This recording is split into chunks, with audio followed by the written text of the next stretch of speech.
classes. So let's we start today's class, and we have today the basic two concept that is completely based on before and after. Fine, or that we actually studied in the past perfect. That how do we just use it, and what is the correct place that where we can use before and after. Fine. So ये जो आपके before और after हैं, what I just mean to say, मेरा कहने का meaning क्या है, ठीक है? तो मेरा कहने का मीनिंग यहाँ पर ये है कि जो बिफोर और आफ्टर है, तो इनका हम लोग एक स्पेसिफिक यूज आज की क्लास में हम लोग उसको कंप्लीट कर रहे हैं, ठीक है? अब क्या है कि जैसा कि आप लोग अभी भी पढ़ रखे हो कि बिफोर आफ्टर का क्या कैसा सीन होता है, क्या कैसा नहीं होता है। जनरली आप पढ़ते अपन क्या है कि एक सिंपल सा कॉन्सेप्ट आता है कि डॉक्टर, मतलब ऐसा नहीं है कि सर एक्चुअली कि why you are used to always just say that sir कि डॉक्टर के आने के पहले मरीज मर चुका था। ये एक बेसिक सी बात मैं बता रहा हूँ आपको, डॉक्टर के आने से पहले मरीज मर चुका था। ये क्या होता है, आपका एक बेसिक सा सेंटेंस होता है। अब इस सेंटेंस के थ्रू पहले अपन क्या करेंगे, एक जो हिंदी का अपना सेंटेंस है ना, उसको हम लोग पहले एक बार पूरी तरह से क्या उसको एनालिसिस करेंगे। फाइन। और उसका एनालिसिस करने के बाद एक एक वर्ड का मीनिंग अपने को उधर पे समझना है। And we are also just suppose to know that the sir condition, sir किस टाइप की कंडीशन होएगी सर जहां पे अपने को आफ्टर और बिफोर का यूज वहां पे करना है। Fine. So we have the simple one sentence that I am just going to write in Hindi. Fine. So sentence is this, देखिएगा, डॉक्टर के आने से पहले, डॉक्टर के आने से पहले, ठीक है, ये इधर पे मैंने लिख दिया क्या, डॉक्टर के आने से पहले मरीज मर चुका था, ठीक है, मरीज मर चुका था।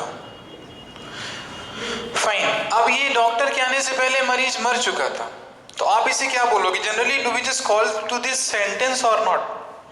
नहीं, तो अब इसको आप सेंटेंस बोल सकते हो कि नहीं। पहली चीज तो यही है कि इसको आप सेंटेंस बोलोगे कि नहीं बोलोगे। तो मैं आपको क्लियर करा दूं, यहाँ पे देखो कि यहाँ पे पहले तो चीज देखना है आपको, actually sir it is a combination of two sentences. यहाँ पे देखो कॉम्बिनेशन है आपका, एक तो है क्या डॉक्टर के आने से, दूसरा क्या है मरीज मर चुका था। मतलब क्या कि यहाँ पे जो एक्शन टेक प्लेस कर रहे हैं वो कौन कौन से आपके, तो एक तो आना हो रहा है, एक तो मरना हो रहा है वहां पे, ठीक है। तो अब इसको क्या करना, देखो हवा में बात नहीं करना अपने को, ठीक है, इस चीज को ध्यान देना। We are just not here to just make a castle in the sky, ठीक, हवा में नहीं बात करना है। और ना इसको बहुत लाइटली लेना आप कि सर आप केवल एक सेंटेंस लिखा है आपने यहाँ पे कि डॉक्टर के आने से पहले मरीज मर चुका था। अभी वही बात है कि यदि मैं आपसे बोल दूं तो आप इसका सेंटेंस को तो ट्रांसलेशन आप अभी कर पा रहे हो। आप यहाँ पे फाइनली क्यों यहाँ पे लिखा है पहले, तो आपको जो ट्रेडिशनल मेथड पता है कि सर बिफोर का मीनिंग होता है एक्चुअली पहले। फाइन। बिफोर का मीनिंग क्या होता है, पहले होता है, आप जानते हो ना उसको वहां पे। लेकिन क्या है कि यदि बिफोर का मीनिंग पहले और आफ्टर का मीनिंग बाद में ही अपने को यदि पढ़ना होता, then why I am just here to write the special class for the before and after. चीज को समझ पा रहे हो आप क्या कह रहा हूं मैं, कि यदि मेरे को यही कहना होता कि देखो भैया बिफोर का मीनिंग हो गया पहले और आफ्टर का मीनिंग हो गया बाद में, तो फिर आप भी इतना अपना टाइम क्यों लॉस करते? आप बुक में भी लिखा हुआ है, आप उसको पढ़ लेते, ठीक है। अब इसमें है क्या, सबसे जब कभी भी आपके पास in a single sentence that you have two main verbs, fine, when you have two main verbs then you have to just first analysis to the sentence कि सर इसमें दो मेन वर्ब दी गई हैं, ठीक है, इसमें दो मेन वर्ब दी गई हैं। अब सर इस मेन वर्ब में अपने को तो ये डिपेंड करना है ना कि सर, क्योंकि ध्यान ये बताना कि डॉक्टर भी यहाँ पे आ चुके हैं और पेशेंट भी क्या हुआ है यहाँ पे मर चुका है। तो यहाँ पे देखो कि दो काम हुए हैं, एक तो आना एक तो मरना। Now the question is this कि आप किसको सेकेंड फॉर्म में लिखोगे और किसको आप थर्ड फॉर्म में लिखोगे। आप बताएं कि आप किसको सेकेंड फॉर्म में लिखोगे और किसको थर्ड फॉर्म में लिखोगे। तो सेकेंड फॉर्म में किसे लिखेंगे, थर्ड फॉर्म में किसे लिखेंगे, कि आप जनरली ट्रूली स्पीक करना, कमेंट में राइट कर सकते हो, आप उसको राइट करें कमेंट में, बताएं हमको कि आप क्या अभी right now you just capable to just explain और एक्सप्रेस द कॉन्सेप्ट कि sir with the which of the verb we are just going to use the second form and the third form. ठीक है, इसी यही सारी चीजों को तो बताने के लिए हमने आज रखी थी आपकी बिफोर और आफ्टर की एक स्पेसिफिक क्लास। ठीक है, अब मैं एक एक चीज आपको बताऊंगा, उसको बहुत ही जिस अटेंशनफुली आप उसको क्या करो, उसको आप अंडरस्टैंड करो। ठीक है, जैसे देखो कि यहां पर मैं आता हूं, इसको पहले थोड़ा सा क्लीन अप कर लेते हैं अपन ना, कि प्रॉपरली विजुअल भी होना चाहिए ना। ठीक है, अब देखो कि डॉक्टर के आने से पहले मरीज मर चुका था, fine. So it is a case of before, किसका केस है ये? It is a case of before, fine. Sir before का केस है ये। अब जब ये बिफोर का केस है, ऑब्वियस ही बात है सर, अब यहाँ पे ये बिफोर कैसे वर्क कर रहा है? Working as a conjunction, because conjunction is used to combine two words, two sentences and two clause specifically we have, fine. लेकिन आप उसमें देखें तो अभी क्या कंजंक्शन का यहाँ पे काम करेगा, कंबाइन करा रहा है वहां पे वो, ठीक है, लिंकअप करा रहा है दो सेंटेंसों के बीच में। तो अब यहाँ पे यदि बिफोर लगा है पहले, तो आपको ये एनालिसिस करना है कि सर पहले तो ये चीज क्लियर है ना आप सभी को, टेंस में पढ़ रखा है आपने, एक में लगती है थर्ड फॉर्म लगती है और सर दूसरे वाले में लगता है सेकेंड फॉर्म। तो अपने को यही समझना है कि सर कि जब एक सेंटेंस में सर बिफोर और आफ्टर का यूज हुआ है तो किस पार्ट में सेकेंड फॉर्म जाएगा सर और किस पार्ट में थर्ड फॉर्म जाएगा, थर्ड फॉर्म किस में जाएगा और सेकेंड फॉर्म किस में जाएगा। So do we have the actually the solution for the same question, fine. अब यदि बिफोर लग गया है तो आपको एक चीज ध्यान देना है, बिफोर यदि लगा हुआ है आपका तो करना क्या है, सेंटेंस में आप ध्यान देना कि ऑलवेज बिफोर यदि लगेगा तो बिफोर के जो पहले वाला सेंटेंस होएगा ना, तो वहां पे अपने को यूज करना है थर्ड फॉर्म का। किसका करना है? थर्ड फॉर्म का यूज करना है अपने को। और बिफोर के बाद किसका यूज करना है अपने को? सेकेंड फॉर्म का, क्योंकि दो मेन वर्ब थी, एक में थर्ड फॉर्म दूसरे में सेकेंड फॉर्म। यदि बिफोर है तो at the same case if we interchange this before with the after, यदि हम सेम केस में और सेम टाइप के सेंटेंस में यदि अपन बिफोर को आफ्टर से रिप्लेस कर देते हैं, so is it just going to be same with the after also और नॉट?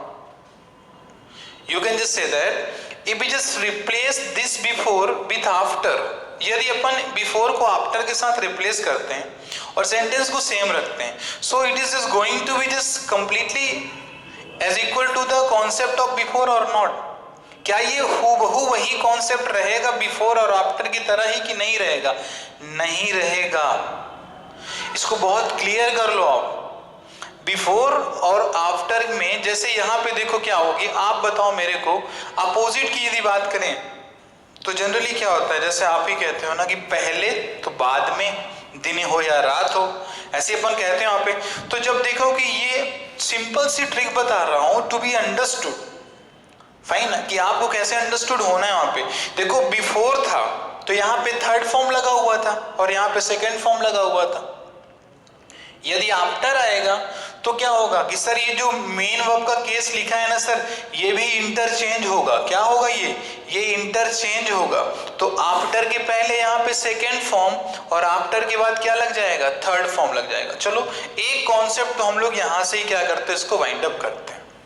नाउ फाइन, अपना तो एक काम हो गया कि यहाँ से हमने आपको बता दिया कि सेंटेंस में यदि बिफोर का यूज है और आफ्टर का यूज है तो आपको जो आपके पास टू मेन वर्ब्स हैं, so where you have to just use second form and where you are just allowed to use the third form, so that I just told you, fine.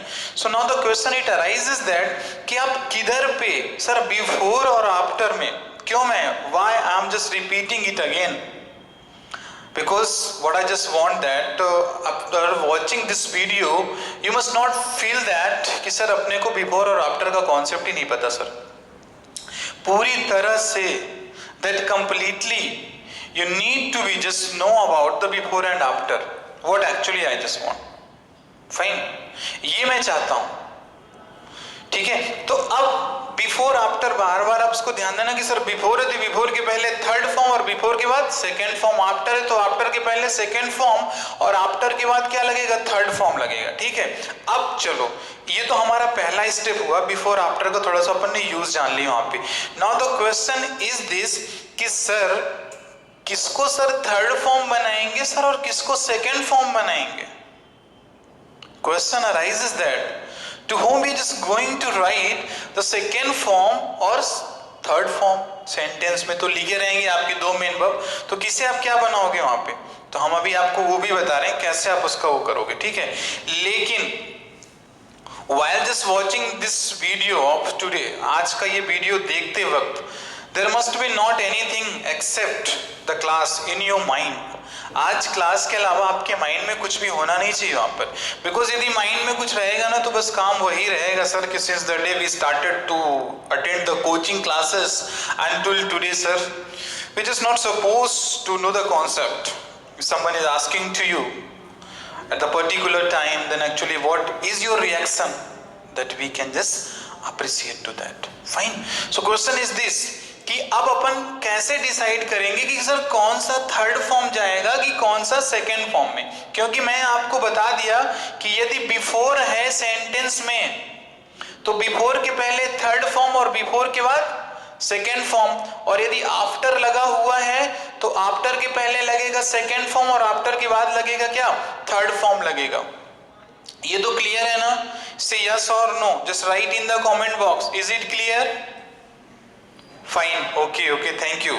ठीक है, चलो अब अपन इसको क्या करते हैं, इसको यहां से इरेज करते हैं। अब हम आते हैं सेंटेंस में आते हैं। ठीक है, तो अब देखना कि थोड़ा सा इसको समझने का कोशिश करना। फाइन, जैसे मैंने लिखा कि टीचर के आने से पहले और शिक्षक के आने से पहले, शिक्षक के आने से पहले बच्चे या विद्यार्थी जा चुके थे। ठीक है,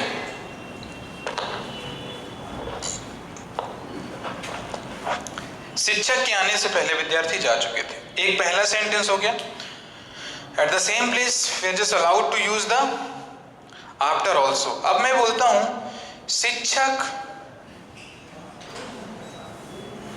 के आने के बाद, शिक्षक के आने के बाद, शिक्षक के आने के बाद बच्चे गए।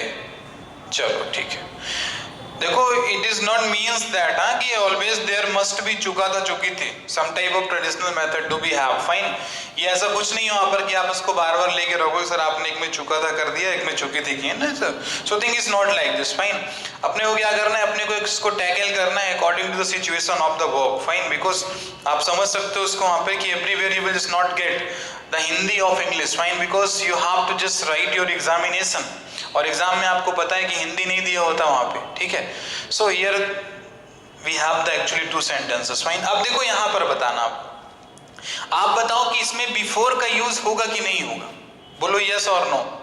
There will be use of before और not, just write in the comment box, there will be use of before और नॉट। होगा बिफोर का यूज, वेरी गुड, हाँ यहां पर बिफोर का यूज होगा, और यहां पर क्या होगा, आफ्टर का यूज होगा। ठीक है सर, कोई दिक्कत नहीं। फिर मैंने आपको क्या बताया कि बिफोर के पहले थर्ड फॉर्म, बिफोर के बाद सेकेंड फॉर्म, और आफ्टर में क्या, सेम सेकेंड और थर्ड का कॉन्सेप्ट चलने वाला है। ठीक है, तो ये चीजें जो आपकी हुई वहां पे, अब अपने को इसमें ये करना है कि सर किसे थर्ड फॉर्म बनाना है, to whom we are just going to assume और to write in the third form, कि किसे अपन इसको थर्ड फॉर्म में लिख रहे हैं वहां पे। So we have a simple analysis. ठीक है, एक अपने लेवल पे करेंगे उसको। ठीक है, अभी इसको जान भी लेंगे। अब बताना, आप यहाँ पे दो मेन वर्ब है ना, तो ठीक है, देखो शिक्षक के आने से पहले बच्चे जा चुके थे। ठीक है, just pay your attention over the sentence, what actually the sentence wants to convey you। Actually बच्चे जा चुके थे शिक्षक के आने से पहले। अब आप ये बताओ कि पहले यहां पे आया कौन, whether the student had gone और शिक्षक केम, आप बताइए। तो सर हमें तो ये पता है कि देखो सेंटेंस में लिखा है और मीनिंग क्लियर है, शिक्षक के आने से पहले बच्चे जा चुके थे। क्या मतलब यहाँ पे कि देखो ये तो क्लियर हो गया ना कि सर पहले बच्चे चले गए थे और बाद में शिक्षक आए थे आपके। इज इट क्लियर और नॉट? आप बताओ कि ये समझ पा रहे हो आप या नहीं? Will you are you just able to understand that कि सर पहले क्या हुआ?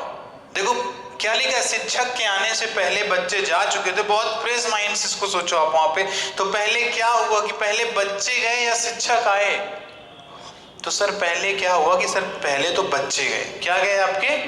बच्चे गए वहां पे, ठीक है। अब शिक्षक बाद में आए। इस सेंटेंस को आप याद रखना, because right now I am just going to erase this sentence for what, because I have to just translate this sentence into English, है ना। फाइन। अब शिक्षक के आने, इसको मैं वो करता हूँ, इसका अपन को ट्रांसलेशन करना है भी, ठीक है। इसको आप ध्यान रखना, यहाँ पे लिखा है शिक्षक के आने के बाद बच्चे गए, ठीक है। इसको अभी अपन इरेज करते हैं और ऊपर वाले को बता रहा हूँ मैं आपको। Fine. So you have the solution for the same, and the solution what actually the conveys ये बताता है अपने को कि सर ध्यान देना आप कि सर पहले कौन सा काम हुआ है। तो सर पहले कौन सा काम हुआ सर? तो पहले अपने पास काम क्या हुआ कि बच्चे चले गए। क्या हुआ कि बच्चे चले गए। तो चलो डियर ठीक है, यहाँ पे अपन क्या लिखेंगे? बच्चे, देखो ये मैं क्या बता रहा हूँ आपको कि पहले बच्चे गए बाद में शिक्षक आए। तो ध्यान देना कि यदि आपके पास दो मेन वर्ब दिया हुआ है M1 और M2, M1 M2 here stands for the actually main verb, fine. यदि आपके पास MV1 और M2V2 यदि ये दिया गया है, मेन वर्ब 1 और मेन वर्ब 2 दिया गया है, तो आप कैसे करोगे? तो देखो जो काम पहले हुआ है, जो काम पहले हुआ है उसे अपन यूज करेंगे थर्ड फॉर्म के साथ, और जो काम बाद में हुआ है उसे हम यूज करेंगे सेकेंड फॉर्म के साथ। बोलो समझ में आया कि नहीं?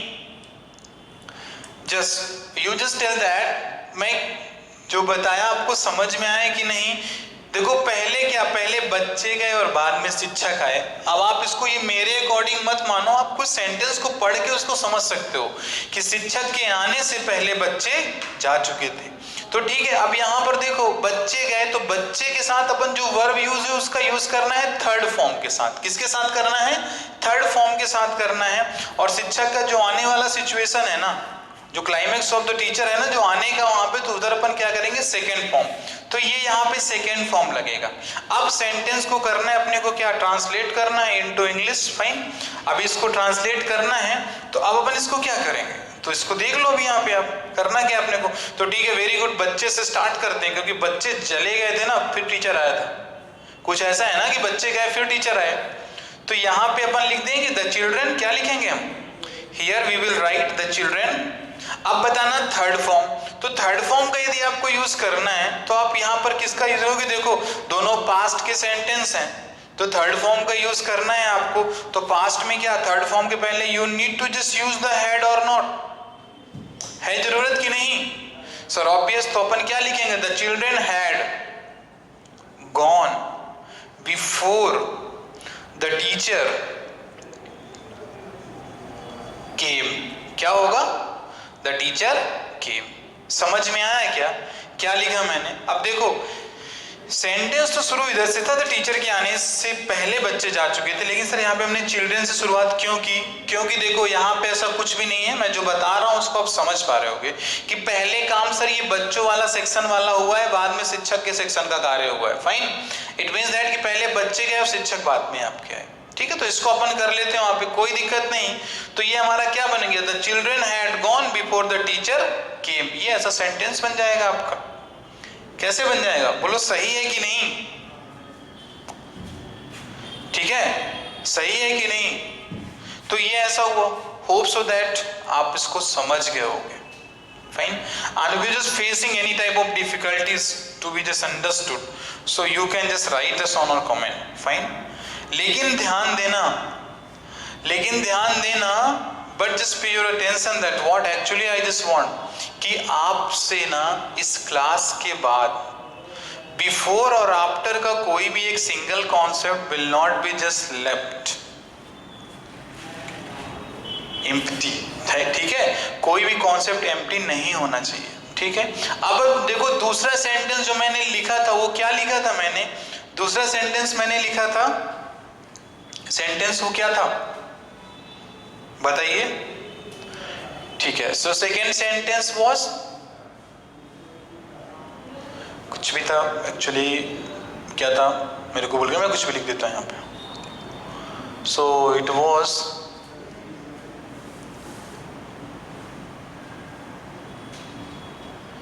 School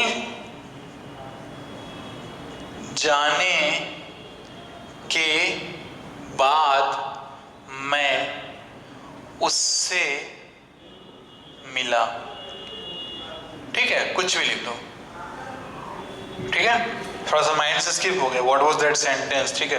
so that's why I written this one. आपको कुछ सेंटेंस याद तो आप राइट कर दो कमेंट बॉक्स में, मैं आपको अभी करंटली मैं इसको आंसर किए दे रहा हूँ, ठीक है। So nothing to be just worried.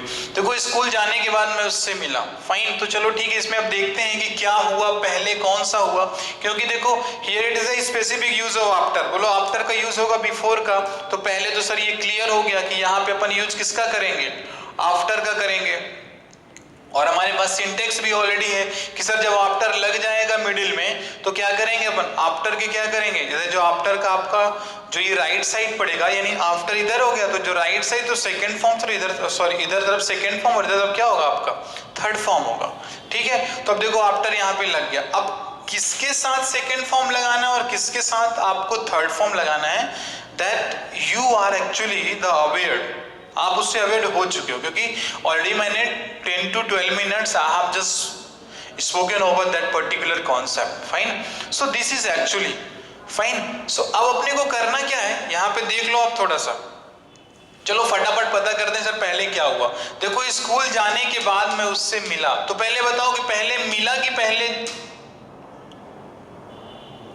जो कि वहां पर वो जाने, पहले क्या हुआ, पहले मिलना हो कि पहले जाना हुआ, तो सर पहले तो मिलना हुआ है, तो अब अपन क्या करेंगे, इसकी स्टार्टिंग अपन कर देंगे इधर से, तो ये क्या हो जाएगा, I met after I had come to school, ये हो गया आपका फाइन। दिस एक्चुअली मैं मिला, अब देखो ये बनेगा, इसमें कोई एरर नहीं है, 0% एरर इज हियर, फाइन, ठीक है। I met after I had come to school. अब आप करोगे क्या कि सर एक एक्चुअली की बहुत ही छोटी सी बात मैं लिखता हूँ यहाँ पे, मैं खाना मैं खेलता हूँ, फाइन, थोड़ा सा कंपैरिजन के लिए लिख रहा हूँ यहाँ पे, मैं खेलता हूँ, क्यों, अब देखो इसको कि why I have just written this sentence over here, क्यों लिखा मैंने यहाँ पे, क्योंकि देखो most of the students actually कि what actually they just say, वो कहते हैं सर ये तो समझ में नहीं आया हमको वहां पे, यदि आप लिखे हो I met after I had come to school, तो सर यदि हम यहाँ से स्टार्ट करेंगे तो आई मतलब हुआ, मैं मेट मतलब मिला, और आफ्टर मतलब बाद में I had come to school. So my dear student, what I just would like to tell you that, what I just would like to express with you that whenever you have the sentence and there is a use of after, so actually from where you have to just start the sentence to be steady, किधर से करोगे आप, इधर से करना है आपको, left side से करना, राइट से कर, ठीक है, इधर से आते हैं तो लेफ्ट से रहेगा, ठीक है, तो इधर साइड से आप करना है, तो क्या करोगे आप, I had come to school after I met, समझ जाओगे। देखो यूज है क्योंकि आपसे एग्जाम में ये नहीं पूछने आ रहा है वो, ठीक है, कि अब इसका हमको हिंदी बताओ, but what actually the thing is कि आपको ये चीज वहां पे करना है, क्योंकि देखो ये तो एक सिंगल सा सेंटेंस है, लेकिन हम लोग यहाँ पे तो इसको एज अ क्लॉज भी तो पढ़ रहे हैं कि नहीं पढ़ रहे इसको एज अ क्लॉज, अपन इसको पढ़ रहे हैं वहां पे, ठीक है। So thing is very clear, fine, अपन मैंने पहले ही आपको बताया वहां पे कि सेकेंड फॉर्म और third form, where we have to apply the second form, where we have to apply the third form, that I just told you, fine, and due to the class limitation here I will not be just able to make the so much of the practice, so that's why just please try to understand with the limited sentence, fine, and just make so much of the practice, and if you have any problem regarding to this concept, so you can just write us on comment, fine, आप उसको लिख सकते हो, and we wish to happy to inform you. Fine, हम क्या clear होगा अपने को वहां पे, उधर आपको इशू नहीं करना वहां पे, ठीक है। So actually this is the concept and I hope so that आपने वीडियो को एंजॉय किया होगा and completely video is also just going to be useful for you, and after watching this video if you just not compatible with the concept of before and after, so you can just write us on comment. Fine, thank you so much and have a cheerful day. Please video को जरूर से जरूर देख के क्या करना है, with just share with this video to the needy student, those actually who just wants to study. Fine, so thank you class.